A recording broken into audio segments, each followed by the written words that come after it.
Salutations à tous, chers apprenants, et bienvenue une fois de plus à l'école virtuelle africaine. Moi, c'est Monsieur Ndoye Ulrich, enseignant de philosophie. Comme vous le savez si bien, nous sommes dans le cadre de l'école virtuelle africaine, qui est votre plateforme, n'est-ce pas, pour vous orienter en ce qui concerne, n'est-ce pas, les cours en ligne et toutes sortes d'explications pour mieux vous préparer aux examens. Dans cette nouvelle année, nous allons commencer avec un cours en terminale AK, qui est d'ailleurs, n'est-ce pas, le premier chapitre du troisième module. Et ce chapitre, n'est-ce pas, porte précisément sur passion et raison. Et je vais tout de suite directement vous expliquer d'abord les grandes lignes afin de mieux développer ultérieurement. Parlant des grandes lignes, nous avons en premier point la définition des concepts. C'est-à-dire quoi? Nous avons défini ce qu'on entend par la passion et ensuite ce qu'on entend par la raison. Après, en deuxième point, nous allons identifier, n'est-ce pas, les différents problèmes. Parce qu'en philosophie, il faut savoir, n'est-ce pas, les différents problèmes de chaque chapitre. Après cela, nous allons aborder, n'est-ce pas, la dimension négative de la passion. Après, en présentant les auteurs qui sont sur cette dimension négative. Après, la dimension positive de la passion. Et enfin, une synthèse au cinquième point. Bon, voilà en quelque sorte les 5 points que nous allons aborder dans ce cours relativement au chapitre passion et raison.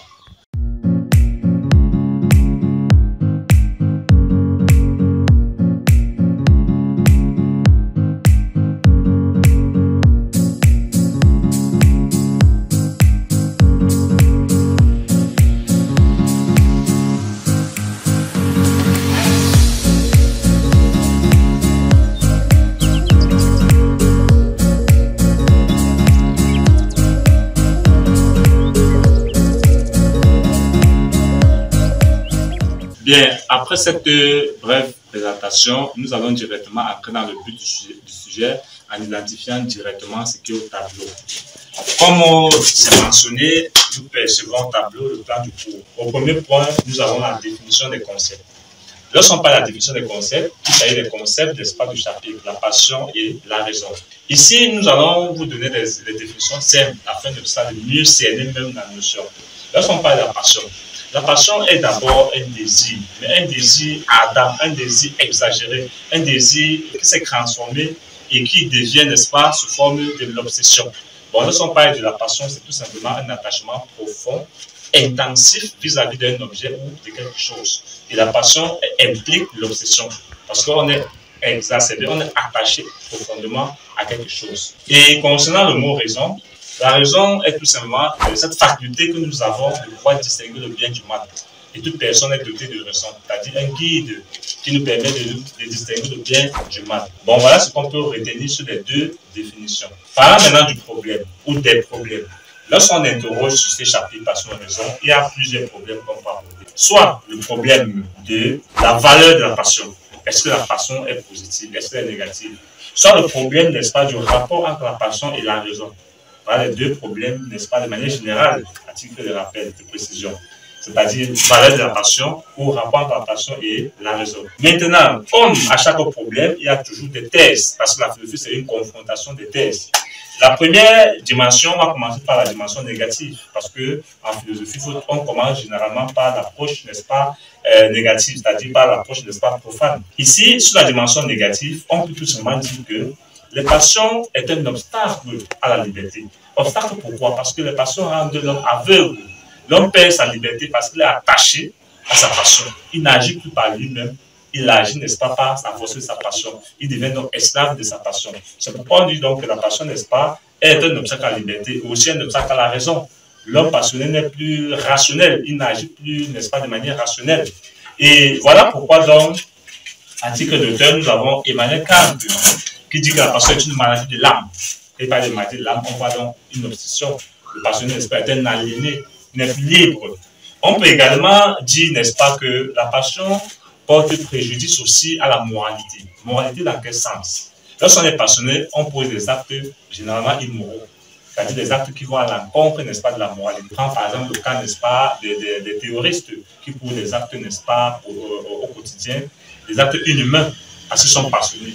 Là, c'est un obstacle à la moralité. Bon, sur la dimension négative, nous avons Emmanuel Kant qui dit que la passion est une maladie de l'âme. Il dit d'ailleurs aussi que toutes les passions sont dangereuses. Et nous avons Alain qui dit le passionné est toujours malheureux.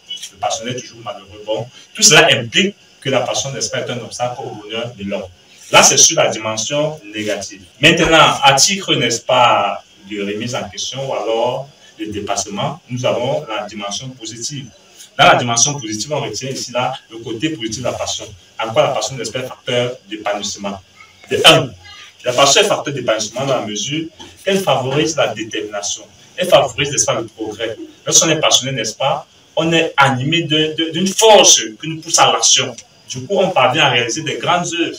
Voilà pourquoi, sur la dimension positive, nous avons Hegel. Hegel qui dit « Rien de grand dans ce monde ne s'accomplit sans passion ».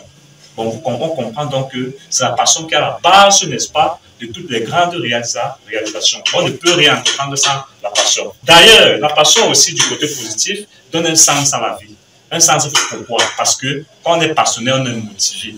On est caractérisé, n'est-ce pas, par une fierté, par une énergie vitale en nous. Voilà pourquoi Chamfort affirme les passions font vivre.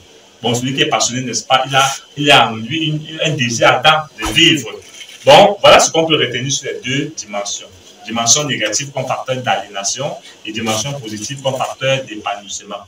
Et au dernier point, en guise de synthèse, on peut tout simplement retenir que les passions, en fait, ne sont ni totalement bonnes ni totalement mauvaises. Ce qui importe, c'est la manière de les utiliser. Bon, ce qu'on peut dire donc aux apprenants, c'est de pouvoir discipliner, de pouvoir éduquer les passions. Voilà pourquoi on parle de l'éducation des passions, parce que la passion, c'est l'homme qui doit éduquer sa passion, c'est l'homme qui doit orienter, discipliner sa passion. À cet effet, nous avons Descartes qui dit justement que les passions ne sont ni totalement bonnes, ni totalement mauvaises. Tout dépend de l'usage qu'on en fait. Bon, pour dire que c'est à l'homme, n'est-ce pas, qui revient la lourde responsabilité de mieux discipliner sa passion.